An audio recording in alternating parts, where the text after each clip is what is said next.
All right, welcome back, everybody. You know, each week our nationally known twin doctors, Dr. I, Dr. J, they're here in-house helping us separate health fact from fiction. But this week, we're switching things up with a pregnancy edition of Ask the Doctors. So for all you soon-to-be moms out there, and dads too, we're asking the real and raw questions that Kelly and I are experiencing when it comes to pregnancy. So Kelly Beeson joins me live. People already think we're twins. Oh my goodness, what an honor. And now it's like even more. But we're both just about a month out, couple weeks. Yeah. Background for everybody here. This is my first child. I'm 35 weeks along, having a girl mid-May. Some of my cravings have been Greek yogurt, veggie trays, which have been weird. Yeah. You and I have bonded over this craving situation. No, what about love you? It because, well, we kind of secretly told each other we were pregnant, like eons ago. Like 6 months ago. So it feels like I've known forever, which is really cool. But also, I'm not a big apple person. I don't really care for apples in everyday life. I'm 37 weeks. We don't know the gender. And Marky and I were both bonding over this, drinking apple juice like it was a Mai Tai. I mean, they're so refreshing. Yes. Crispy, delicious. And I never felt that way about that. So I have so many questions for you guys. We're so excited you're here. Go for it. Happy Friday. We can't wait to break this out. We'll get to cravings in just a second. But my first question to you, I'm just about a month away. I'm considering different birth plans, and I'm thinking about being induced because your girl's done. I'm over it. You got that look like I'm about done with this. Over it. But I've heard pros and cons, so I want to hear from y'all. Pros and cons of being induced. Well, the first pro is you can determine when you're going to have your baby, so you can make it fit into your schedule, you know, and that's number one. Number two, you know, you decrease the risk of adverse outcomes. Nobody likes to think about that, but the further along you get in pregnancy, while the risk of adverse outcomes is low, it's always there. Right. So once you get to full term, there's really no need to remain pregnant. So just delivering the baby, ensuring that you have a healthy baby, that's another pro. The one con, I think, is some people say that it's more painful when you get induced. Oh, which is what I'm trying to avoid. Well, but it's not necessarily that it's more painful, right? But when you go into spontaneous labor, you get this buildup. So you kind of go from irregular contractions to a little bit more regular, a little stronger. So you kind of go from 0 to 10 to 20. Whereas when you're induced, you go from 0 to 60. And nobody tells you that. I was induced last time, and it was like an hour that my husband will never forget. And he still picks up my phone calls, which is unbelievable. Like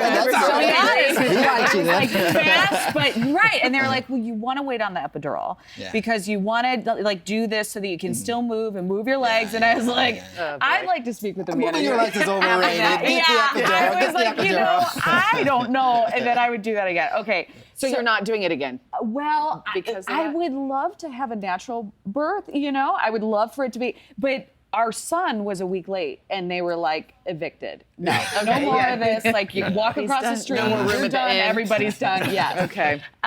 So I've got some questions for you too. Yeah. I'm wrapping up last-minute appointments. You know, hair, nails. You know, you're not going to be going in there for a while. Oh, I haven't even thought about the aesthetics part of it yet. I'll add that to I'm sure somebody from makeup will come out to your home and take care of you. Don't worry about it. Well, I'm so curious about this because I was scheduling a pedicure, and my sister was like, "Oh, they're not going to touch your feet. They're not going to do that." And I said, "What?" And they were like, "You know, the pressure points and all that. The baby's going to be born." I was like, I made the appointment anyway. So this is the thing. I know. So a pedicure, you can get a pedicure, right? But there are what they call acupressure points in your feet. And they actually can cause contractions and induce labor. So a pedicure you're good with. But if you were to go for like acupuncture, acupressure, that actually can induce labor. And some folks will do that. They'll go see a traditional Chinese medicine doctor for acupuncture to induce labor or acupressure. Which is why I always say no massage in the first trimester. No because massage. It can stimulate the uterus and cause issues. Yeah. Towards the end, once you're full term, if you want to do it, that's fine. But, but pedicure is fine. But they'll be a little reticent to massage the feet. Probably. And let me tell you, as a doctor looking at your feet when you're delivering, get that pedicure. Okay, can I sneak in one more about the apples? Please. What is this apple thing? Please. Is it a thing? I didn't have it with our son. Now, we don't know the gender, but some people are like, oh, sweets, this, different cravings mean different things. We would be overjoyed either way, but... And if I liked apples too and I'm having a girl, do you think that... Right, I'm just curious. For baby. Honestly... If there's anything to it. No research has shown that. You know, people always say sweet girl, sour, not sour, but salty boy. Right. No research has really shown that, though. Most times if you crave something, there's something like a micronutrient that your body knows it needs and it knows it's in this particular food. But does it indicate that you're going to have a boy or a girl? Probably not. And come on, that pizza I ate last night, that's a craving. Apples are not cravings. Come on. Well, I have been devouring veggie trays in my life when if I taken I a would second look shout that at from the cauliflower. But again, your body like, knows what it needs. It you know? knows what it needs. I also wanted to ask you about this study from the Columbia University Mailman School of Public Health that just came out this week saying that for people who have, for women, when you're pregnant, it biologically ages you by months or maybe does. even It years. does. Can we catch a break? You cannot. Asking for a friend, how does this work out? But think about it though. No, when you're pregnant, it absolutely affects all of your body. Your immune system gets tamped down because you've got this little foreigner inside of you, basically. And if your immune system were vigorous, it would attack it. So your immune system's not active. You have this generalized inflammation, and it damages cells. Yeah. And so basically, they've done research that shows, especially the earlier you are when you got pregnant, or the more pregnancies you've had, you actually have your biological age increases. You get what they call cell methylation, but basically the biological age increases. That being said, Well, I was gonna say, and also, they've done studies that show that after, like when women have babies and raise children, they have high risk of dementia as well. So from start to finish, it's just wrecking you. I'm sorry, but they're cute. They are well, cute. it's such a blessing. Yeah, such a blessing. Yes. yes, it's such a blessing. It is. We love it. We're so excited. But it is so fun to learn the backstory because Yeah. on it, some of this stuff, my mom was saying our son was 9 pounds plus. And I remember a lot of people were like, whoa, it's a big baby, big baby. But then my mother-in-law was like, oh, they sleep so much better. The babies sleep. And I never knew. I was like, is that real? But it kind of makes sense if they have a little bit more meat on their bones. They're going to make it through the night. It's kind of a plus minus. It's kind of a plus Okay. minus. So the bigger they are, the more they eat metabolically, right? Right. And so that means they need to eat more. And so they tend to actually nurse more often. So it's kind of a plus minus on that one. Now, Dr. J doesn't completely agree with I me. don't totally agree because so babies have there's 3 types of fat in the body. There's what's called white fat, gray fat, brown fat, right? Babies have a lot of brown fat, and brown fat actually regulates your metabolism. So even though he thinks they need to eat more because they're bigger, the metabolism tends to be regulated more because they have brown fat. So I think they tend to actually be more satiated, and they don't tend to bother you as much.